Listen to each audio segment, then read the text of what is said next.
Polemik, saya sebut polemik sebab kita asyik bergaduh dan berpecah hanya kerana isu, kerana tuntutan yang dibuat oleh orang-orang Kristian, pihak gereja yang menuntut untuk guna kalimah Allah untuk majalah mereka yang bernama Herald.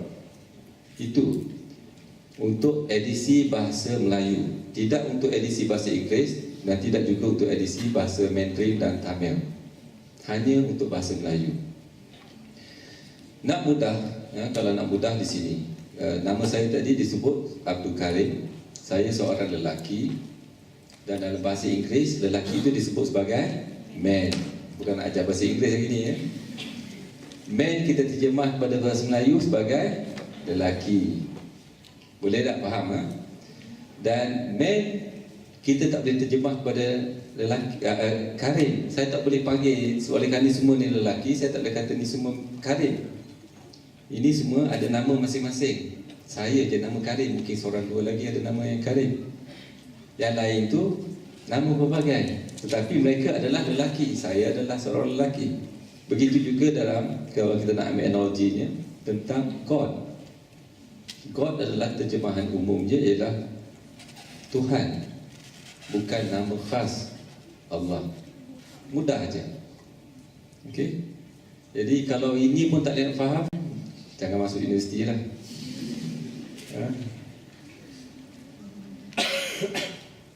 Kemudian ada orang yang mempersoalkan tentang kereta. Kereta pun begitu. Kita tak boleh panggil semua kereta yang kita nampak itu proton, memandangkan Malaysia ni mengeluarkan kereta proton. Dan juga begitu, kita tak boleh panggil kereta di Malaysia ini mobil. Sebab ada orang berhujah, kenapa di Indonesia boleh guna Allah, kenapa Malaysia tak boleh guna Allah? Kenapa di Indonesia kereta disebut mobil, di Malaysia disebut kereta? Sebab di Indonesia lah kita kira. Kalau Indonesia setuju untuk guna Allah, itu Indonesia punya kerja.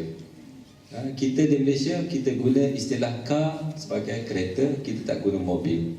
Dan untuk God kita panggil Tuhan. Itu mudah.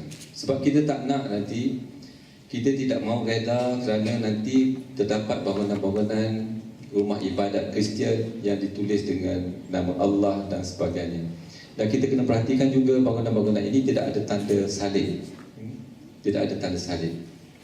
Antara bangunan ini, saudara kita daripada Exim telah melawat bulan lalu dan lihat sendiri dengan mata kasar mereka, memang betul bangunan-bangunan ini ada di sana. Kalau yang ada salib tu senanglah kita tahu, tapi banyak yang tak ada salib. Dan kita juga bukan mengatakan Allah itu begini, perut buncitnya, tangan banyaknya dan sebagainya. Ini bukan Allah yang kita maksudkan. Kalau disamakan ini sebagai Allah, nanti bagaimana kita nak faham Allah itu? Apakah ini juga yang kita nak? Bagaimana mungkin nanti satu hari, katakan 20 tahun lagi, berlaku fenomena macam ni? Dia kata nak gantung, apa salahnya? Boleh tak? Kita memang kata tak boleh, tetapi ada orang kata ini boleh.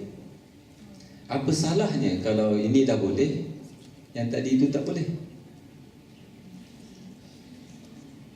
Kalau ini tak boleh, kalau ini boleh, maknanya orang, kita kena ingat kes yang di mahkamah baru-baru ini itu, walaupun dibawa oleh pihak gereja, tetapi pihak Sing juga mengambil bahagian sebagai pencelah dalam kes itu. Mereka ingin menjadi parti sebagai pihak yang mempunyai apa dia panggil, hak untuk kes itu. Dia panggil pencelah, intervener. Jadi sebab dia kata dalam kitab mereka ada disebut tentang istilah Allah. Dan begitu juga di kalangan orang Hindu. Setengah kumpulan Hindu kata dalam kitab mereka ada perkataan itu. Saya tak tahu sejauh mana kebenaran itu. Dan setengah mereka, orang-orang padri ini, pastor ini, dia berhujah kenapa dia nak guna Allah itu. Antaranya dia kata, Sebab dia kata kalau orang Kristian tidak dibenar guna Allah, bagaimana orang Kristian ini nak menyanyi lagu-lagu negeri, Selangor baik, Kedah baik dan sebagainya, yang ada di dalamnya Allah, selamatkan Sultan dan sebagainya. Boleh beza tak isu di sini? Kita tak kata tak boleh sebut. Kita kata tak boleh terjemahkan God kepada Allah. Sebut, kalau kawan dia nama Abdullah, dia boleh sebut, dia boleh panggil kawan dia Abdullah. Takkan dia nak panggil Abdul Tuhan? Dah. Jadi itu bukan isunya. Dia tengok dia berhujah cara di luar konteks. Kita maksudkan lain, kita maksudkan tak boleh terjemah God itu kepada Allah. Dia kata macam tak boleh sebut Allah pula. Dan malangnya ada orang-orang kita yang cuba berhujah cara yang sama. Saya cuba nak padam nama tu, saya tak pandai lah macam mana tutup. Ada kalau lepas ni siapa-siapa tu ajar saya cara nak padam nama tu. Bagaimana dia berhujah sama macam orang padri tadi. Kita isunya macam saya sebut tadi, bukan tak boleh sebut, tak boleh terjemah God itu kepada Allah. Dan kita kena ingat bahawa saya tak tahu saya tak ada jam ni.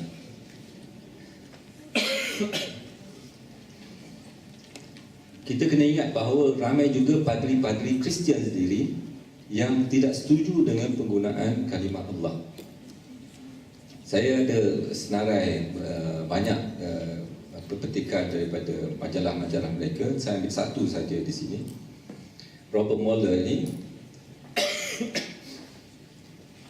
Albert Moller ni dia seorang Presiden Southern Baptist Theology di bawah Southern Baptist Seminary yang antara yang terbesar di Amerika itu.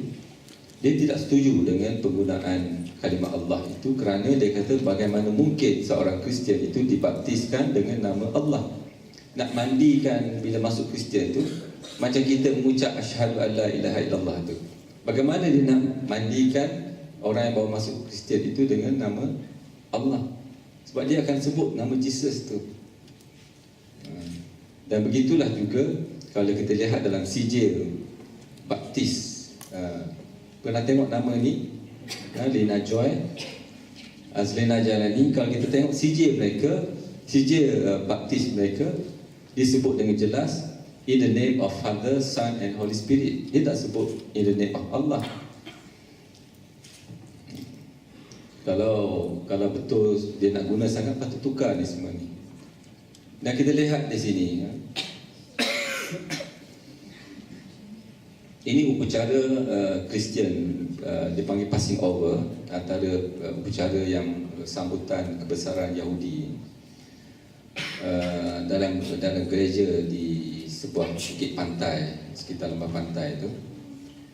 Dia mengibarkan bendera Israel antaranya dan juga mengibarkan bendera Malaysia. Tak nampak sangat di tepi sebelah, tak nampak seperti sebelah kiri warna merah tu ada bendera Malaysia sikit. Dan ini kalau kita tengok kibaran bendera merah ni, yang warna merah ni, disebut di situ ialah nama Tuhan mereka, Yahweh. Ini sebenarnya nama Tuhan mereka. Kalau betul lah dia nak terjemah pada istilah yang lebih tepat, itulah Yahweh tu. Dia sepatut guna Yahweh untuk apa-apa edisi cetakan mereka. Seperti mana yang diwar-warkan atau disyorkan oleh seorang padri Kristian daripada Indonesia, nama dia Yahya Iskandar.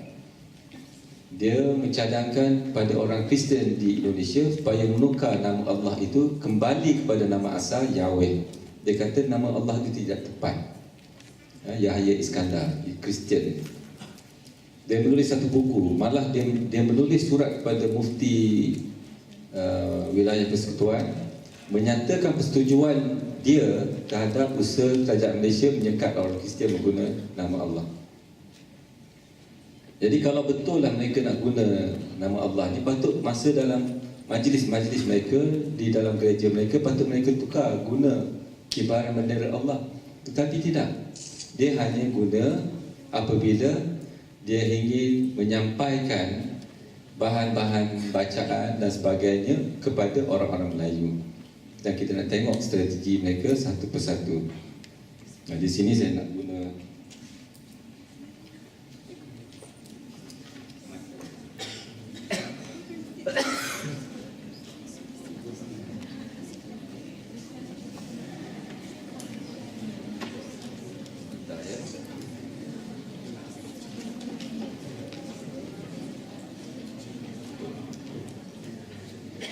pernah dengar nama Agnes Monica? Saya pernah dengar nama Agnes Monica? Saya biasanya saya buat ni, saya tanya biasanya memang orang perempuan yang selalu jawab. Ada satu tempat orang lelaki yang ramai jawab. Dan selalu kalau kita tunjuk ini di kampung-kampung, orang-orang wanita juga yang selalunya jawab pernah dengar. Lagunya Allah Peduli. Pernah dengar ke lagu ni? Memang tak didengar dah. Sejak tahun 2009 lagu ini telah diharamkan untuk dipasang di Malaysia. Tetapi ada juga terlepas dan ada juga dalam YouTube kalau nak tengok. Tak payah tengok lah. Saya tak boleh tunjuk video dia. Saya hanya mainkan lagu dia sebab videonya amat tidak kurang sopan sikit lah, sebab dia penyanyi ni memang dia macam Miley Cyrus tu. Kalau sebut nama tu kenal semua. Dia memang, dia dipanggil sebagai Miley Cyrus of in Southeast Asia. Itu. Haji Jamal tak kenal. Dia nak dengar budak-budak ni kena berkawan dengan dia orang lah. Kita dengar lagu dia. Dia panjang lagu ni, saya dengar, saya skip sikit. Tiada satu pun kan terjadi. Jangan nyanyi lepas ni lagu ni.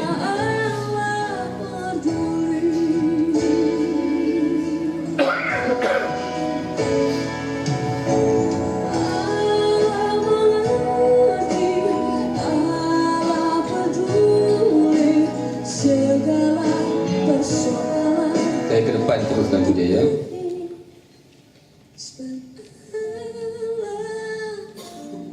Yesusku mengerti. Sebab tu saya pesan jangan nyanyi lagu ni. Kalau saya pasang daripada awal sampai akhir, memang kita lepas ni balik ni untuk nyanyi lagu tu. Saya, masalah saya sebab saya selalu pasang lagu ni tiap kali ceramah 2-3 kali seminggu. Dia ada bunyi dalam kepala tu. Jadi apa jadi kalau kita nyanyi lagu ni, terutama di hujung akhir, di akhir lirik ni, jatuh murtad. Sebab kita mengaku Allah tu Jesus. Allah Jesusku, kita mengaku macam tu. Itu yang bahayanya. Sebab itu lagu ini telah diharamkan oleh Majlis-Majlis Agama Islam. Yang pertamanya Majlis Agama Islam Negeri Selangor. Dan apabila larangan itu dibuat oleh Majlis Agama Islam, sebuah majalah Kristian di Indonesia membuat laporan. Ini saya sebut tadi, Miley Cyrus of Southeast Asia. Macam tu jemaah cerita Miley Cyrus. Dia popular 2-3 bulan lepas. Dia kenapa diharamkan? Itu menjadi satu kegusaran bagi orang-orang Kristian. Kita tengok apa yang disebut dalam artikel itu. Dia kata penggunaan kalimah Allah ini adalah satu strategi in Indonesia, sebab penyanyi itu Indonesia. My opinion is that the using of Allah in Indonesia is strategic. Kerana apa? Dia kata kalau kita larang, the negative impact of not using, dia akan membawa orang-orang Islam itu sukar untuk ambil atau baca Bible tu. Jadi nampak tujuan nak guna Allah tu untuk apa? Itu je. Dia dah cerita sendiri dalam majalah mereka. Apa lagi kita nak? Ini satu lagi majalah yang sama, keluaran tahun 2000, Dan habis dah masa ni. Baru saya cuba cepatkan ya. Ini perhimpunan, saya cepatkan ya. Di sini dalam laporan di sini disebut usaha-usaha mereka telah membuahkan hasil yang dramatik di kalangan orang Islam. Apa dia usaha-usaha mereka itu? Iaitu tidak mengguna nama-nama yang sukar untuk orang Islam faham. Maknanya guna istilah-istilah yang orang Islam mudah faham seperti Allah, solat, iman dan sebagainya, Baitullah dan sebagainya. Ini usaha mereka. Itu telah membuahkan hasil dramatik di kalangan orang Islam. Kenapa begitu? Kerana orang Islam apabila membaca tidak rasa asing dan tidak terus menolak Bible itu. Dan saya kena cepat sikit ya. Disebut di sini apabila halangan-halangan sebegini dibuang, maka ramai orang Islam akan terbuka dan berminat mengenali Jesus. Okey, itu strategi. Ini satu lagi ya. Buku yang saya sebut tadi, 100 tahun dahulu mereka telah menulis bahawa it was a strategic move untuk terjemah bahan-bahan bacaan Kristian kepada bahasa, termasuk bahasa Melayu. Dan kita lihat satu lagi rakaman ni, saya nak mainkan. Pernah tengok dah ni, dalam YouTube ada. Kalau yang pernah tengok kan, dia sekejap saya terus ke depan dah. Biasanya kalau saya buat program ni, saya di universiti saya tanya supaya teka surah apa yang dibaca ni. Tapi hari ni kita jimatkan masa, kita terus pergi hujung. Kalau yang pandai teka tu hebat dah tu.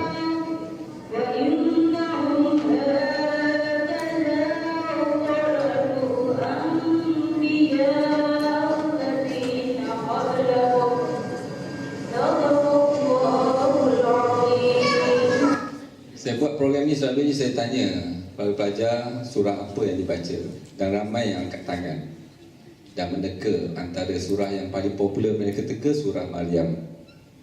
Pernah dengar tak surah Maryam ayat ni? Ini dia baca Bible. Dan ini adalah satu sesi convocation. Ini ada gambar video rakaman convocation di Institut Teologi Kalimatullah di Jakarta. Maknanya mereka ni dah tamat belajar dalam bahasa Arab, belajar Bible dalam bahasa Arab dan sebagainya untuk mempengaruhi orang-orang orang-orang Melayu di sana. Cuba bayangkan bangunan yang saya sebut tadi sebagai gereja itu, ataupun kita lihat macam ni, macam bangunan macam ni kita lihat di Malaysia ini macam surau di kampung-kampung, bukan begitu? Surau-surau di kampung, satu hari nanti ditulis rumah Allah. Kemudian saya ni masuk kampung, belum solat Zuhur, cari surau. Saya nampak ditulis rumah Allah, kemudian dia pasang tape tadi tu. Dia corong PA sistem itu, dia pasang dengan kuat. Oh, ni dah surau saya rasa. Dengar-dengar dalam kereta kan dah. Jadi nampak bunyi macam surau, macam baca Quran. Berhenti nak sembahyang di surau ini. Rupa-rupa masuk dalam gereja, tak jumpa tempat wuduk. Ini mungkin kita boleh tertawa sekarang, tetapi ianya mungkin boleh berlaku 20 tahun lagi apabila masyarakat makin jauh dari pendidikan Islam. Saya nak teka ni bangunan apa pula? Kalau tadi itu surau, mungkin ada tulis rumah Allah. Kalau bangunan macam ni apa? Dewan Civic, stadium, gereja, masjid. Apa ni? Kalau siapa yang tinggal di Ampang tu, ini ada surau mustaqim. Baru siap bulan puasa tahun lepas. Masjid ni. Masjid pun sekarang tak rupa masjid. Itu yang keliru ni. Ini saya nak teka pula. Apa bangunan ni? Ni bangunan apa pula? Masjid ya? Masjid, gereja, tak tahu nak kata pun tak berani dah sekarang ni. Kita tengok bangunan ni, bangunan apa? Ada tulis Allah tu. Kasihi Allahmu dan sesamamu. Gambar ni saya ambil di Jakarta Pusat. Bulan lepas saya ke sana dan saya ambil gambar ini. Jakarta Pusat, ini bangunannya. 6 tingkat. Kita nampak sebelah sini, ini bangunan keseluruhannya. 6 tingkat, siap dengan tempat helikopter turun, 23 tingkat. Dia ada siap dengan Philharmonic punya orkestra punya teater sekali. Dan tiap-tiap bulan dia ada persembahan lagu-lagu klasik Beethoven dan sebagainya. Termasuk orang kita pergi tonton. Dan kita kena tengok strategi mereka sekarang. Mereka kata mereka perlu bina gereja-gereja dan menggerakkan gereja-gereja Kristian dengan menggunakan istilah-istilah dan rupa bentuk atau ciri-ciri masyarakat Islam itu sendiri. Maka beginilah istilah-istilah yang mereka tuntut, yang dikatakan sekarang ini mengakibatkan lebih 4 orang murtad setiap minit di Indonesia. Ini pada laporan ini. Maka ini kalau nak katakan strategi yang saya sebut di awal tahun 76 tadi, maka pada tahun 2035 disebut di sini Indonesia tidak lagi menjadi negara majoriti orang Islam. Dan ini satu kisah pasangan suami isteri yang asalnya Islam dipujuk oleh padri masuk Kristian, akhirnya berterusan guna istilah-istilah Islam itu. Apabila dah lama guna masuk Kristian tu, bila jumpa balik padri yang kata dulu boleh guna Allah, apabila bertemu dan padri itu bertanya apa khabar, dia jawab Alhamdulillah. Maka padri itu kata tak boleh guna dah Alhamdulillah. Masa nak masuk Kristian tu boleh guna. Dan akhirnya dia kata Allah itu jahat dan Allah itu syaitan. Ini dalam majalah mereka ni, mereka mendedahkan strategi mereka. Dan kalau di Bangladesh itu dia guna istilah lain, Iswa, untuk menghujung orang-orang Hindu. Sebab Iswa itu adalah nama Tuhan Hindu. Ini Iswara tu. Siapa ada pakai kata Iswara lagi? Jadi jangan kita tertipulah dengan strategi-strategi mereka. Saya lajukan di sini. Saya boleh ceritakan ini semua sebab mungkin di masa lapang saya membaca buku-buku mereka dan majalah-majalah mereka. Bolehlah saya kongsi. Saya masuk yang topik yang kedua terakhir.